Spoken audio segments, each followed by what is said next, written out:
तो यह क्या है, इलेक्ट्रिक पावर क्या है, तो एकांक समय में विद्युत ऊर्जा कितनी खर्च हो रही है ना, उसी को हम बोलते हैं इलेक्ट्रिक पावर। मतलब मान लीजिए 1 सेकेंड में हमको निकालना है कि हमारे घर में या कहीं भी किसी तार में कितनी ऊर्जा खर्च हुई, किसी तार में कितना कार्य हुआ, कार्य ही तो ऊर्जा है। तो किसी तार में 1 सेकेंड में जितना कार्य होता है या जितनी ऊर्जा खर्च होती है उसी को बोलेंगे कि ये इलेक्ट्रिक पावर है, यानी विद्युत शक्ति है। मान लीजिए कोई बल्ब जल रहा है, 1 सेकेंड में इस बल्ब को जलाने में इलेक्ट्रॉन जो कार्य कर रहे हैं वो 10 जूल कर रहे हैं 1 सेकेंड में। तो इसका पावर कितना हो जाएगा, तो इसका पावर हो जाएगा 10 वाट। ऐसे ही कोई बल्ब और है और इसको जलाने में जो इलेक्ट्रॉन काम कर रहे हैं, जलाने के लिए हीट उत्पन्न करना पड़ रहा है, रोशनी देना पड़ रहा है, प्रकाश देना पड़ रहा है। तो ये इलेक्ट्रॉन जो है बैटरी से ऊर्जा लेके खर्च कर रहे हैं, हीट और इसके रूप में, प्रकाश के रूप में।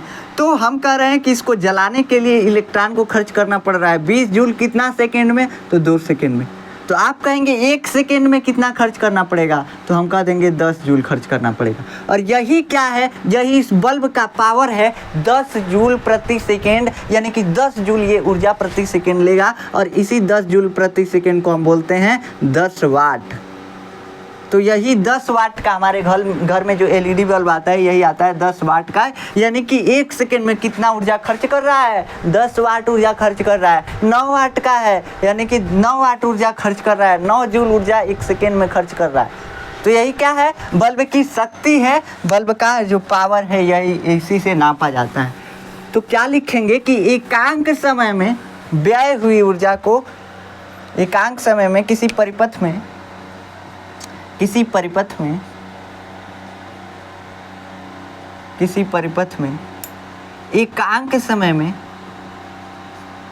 समय में व्यय ऊर्जा विद्युत शक्ति कहलाती है। आप नोट्स में देखेंगे तो नोट्स बहुत अलग होगा, इसलिए कह रहे हैं कि यहाँ से लिखिए, विद्युत शक्ति कहलाती है। कोई दिक्कत नहीं है अगर नहीं लिख रहे हैं तो इससे पी से कैसे कि हम आपको पीडीएफ ही दे देंगे, दर्शाते हैं। लेकिन बोर्ड का आप पेपर दे रहे हैं तो आपको लिखना चाहिए, वैसे लिखिए आप, हम कह रहे हैं लिखिए।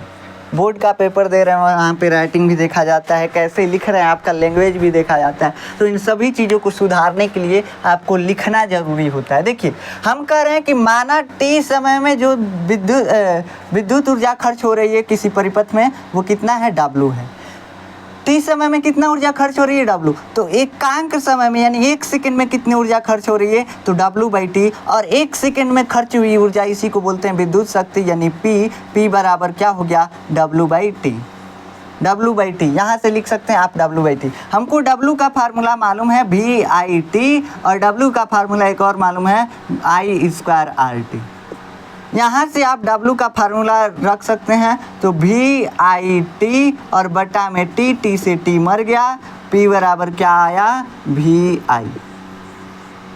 एक फार्मूला, 2 फार्मूला इसका विद्युत शक्ति का। तीसरा फार्मूला P बराबर फिर से W का मान रखिए I²RT और बटा में T से T फिर मर गया और P बराबर क्या बचा, I²R। ये सभी फार्मूला आपको याद होना चाहिए, तभी आपको क्वेश्चन आएगा। आप इसको नोट कर लीजिए। मात्रक हम लिख देते हैं, मात्रक कैसे निकालेंगे, तो ये कार्य का मात्रक क्या होता है, जूल, और समय का मात्रक सेकेंड, और जूल प्रति सेकेंड को ही हम क्या बोलते हैं, वाट बोलते हैं। वाट क्या बोलते हैं बाबू, वाट बोलते हैं। अब ये WH80 नहीं है, वाट नहीं है, ये वाट है, वाट। ये शक्ति का मात्रक है, वाट। ठीक, तो इसको आप नोट कर सकते हैं, स्क्रीनशॉट ले सकते हैं, इसमें कोई दिक्कत वाली बात नहीं है। देखिए 1 जूल जो होता है, 1 जूल कितना होता है, तो 1 जूल जो होता है 10⁻7 अर्घ के बराबर होता है। 1 जूल जो होता है 10⁻7 अर्घ के बराबर होता है। इसको भी कहीं पे नोट कर लीजिएगा, कहाँ से कि ये क्वेश्चन लगाते समय काम आता है। इसको भी आप नोट कर सकते हैं। और 1 HP बोलते हैं ना कि हमारा मोटर 1 HP का है, ये 746 वाट, मतलब 1 HP मतलब 746 वाट। 746 वाट का मतलब कि 1 क्या होता है, 1 HP का मतलब 746 वाट, मतलब 1 सेकेंड में 746 जूल ऊर्जा ले रहा है वो मोटर। कितना, तो 746 वाट ऊर्जा ले रहा है, इसलिए उसको बोल रहे हैं कि कितने का मोटर है हमारा, 1 HP का है, यानी 746 वाट का है हमारा मोटर। समझ में आया? तो ये 1 HP का मतलब होता है 746 वाट। अब 746 वाट क्यों रखा गया, घोड़े की एवरेज शक्ति जो होती है ना, वो लगभग इसी के बराबर होती है। एवरेज उसके कार्य करने की क्षमता जो होती है लगभग 746 वाट के ही बराबर होती है, इसलिए वहीं से लिया गया है ये। तो आप यहाँ से इसको लिख सकते हैं। चलिए अब हम समझते हैं क्या, अब हम समझते हैं किलोवाट घंटा या यूनिट क्या होता है, जो कि हमारे घरों में यूज होता है घरों की बिजली को मापने के लिए। किलोवाट घंटा, और इसी को बोलते हैं यूनिट। 1 यूनिट, 1 किलोवाट घंटा बराबर होता है 1 यूनिट। ये क्या होता है देखिए, हम आपको प्रूफ करके भी दिखाते हैं यहाँ पे आज। 1 किलोवाट घंटा, यहाँ पे थोड़ा हम रखते हैं इसको। किलोवाट घंटा, किलोवाट घंटा या यूनिट, ये किलोवाट घंटा या यूनिट क्या होता है, तो घरों में खर्च बिजली को नापने के लिए यूज किया जाता है। घरों में व्यय विद्युत को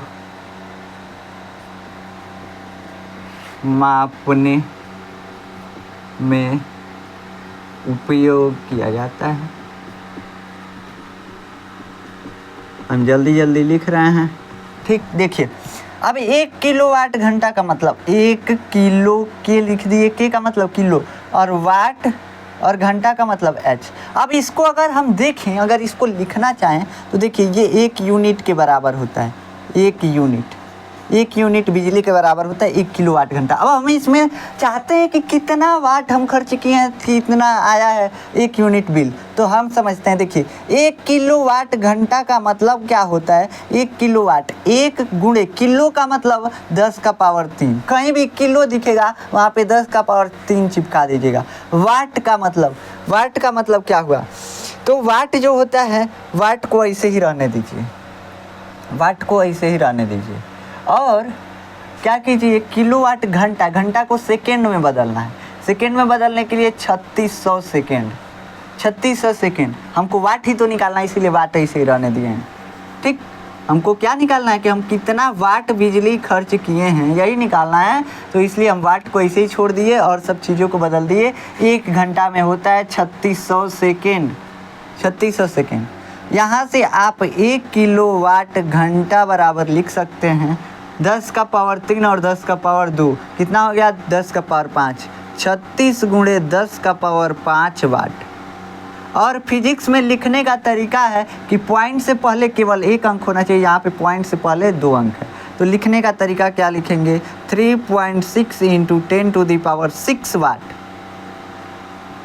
समझ में आया, 3.6 × 10⁻6 वाट 1 किलो वाट घंटा में होता है। यानी इतना ऊर्जा जब हम खर्च करेंगे, इतना वाट जब हम खर्च करेंगे तो हमारा 1 यूनिट उठेगा। 1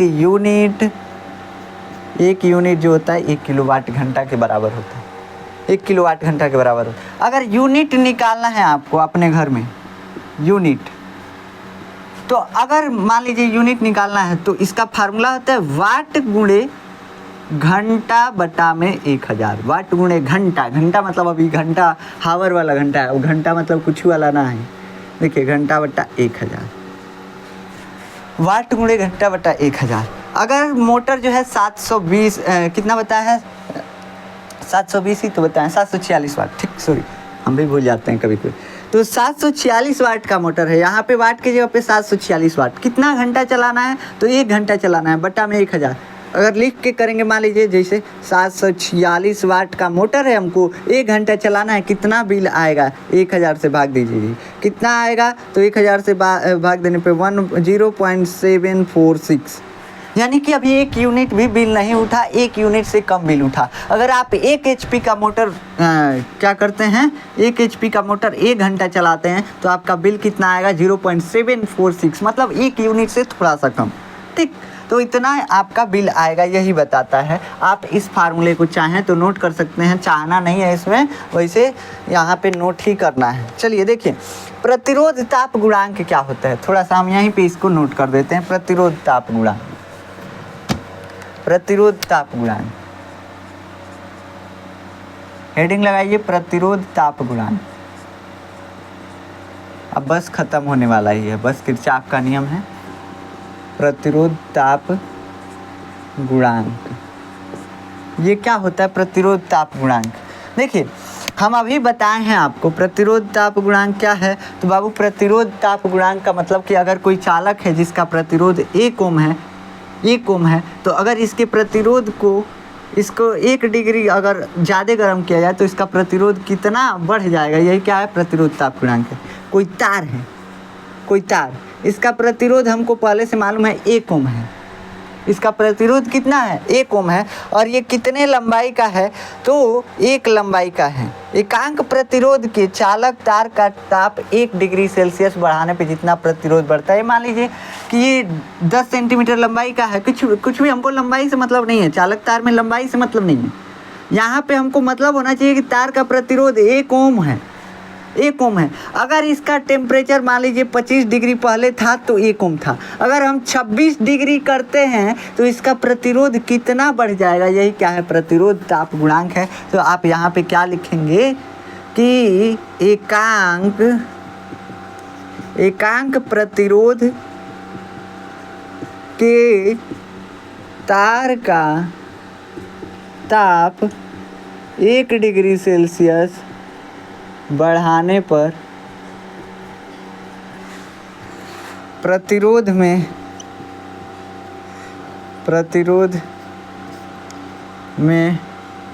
वृद्धि क्या कहलाता है, प्रतिरोध ताप गुणांक कहलाता है, प्रतिरोध ताप गुणांक कहलाता है। ठीक, इसे किससे दर्शाते हैं, तो इसे अल्फ़ा से दर्शाते हैं, अल्फ़ा से दर्शाते हैं। ठीक, यहाँ पे आप इसको लिख सकते हैं, इसका कोई ज़्यादा इम्पोर्टेंस नहीं है, फिर भी हाँ कभी कभार पूछ सकता है कि प्रतिरोध ताप गुणांक क्या है।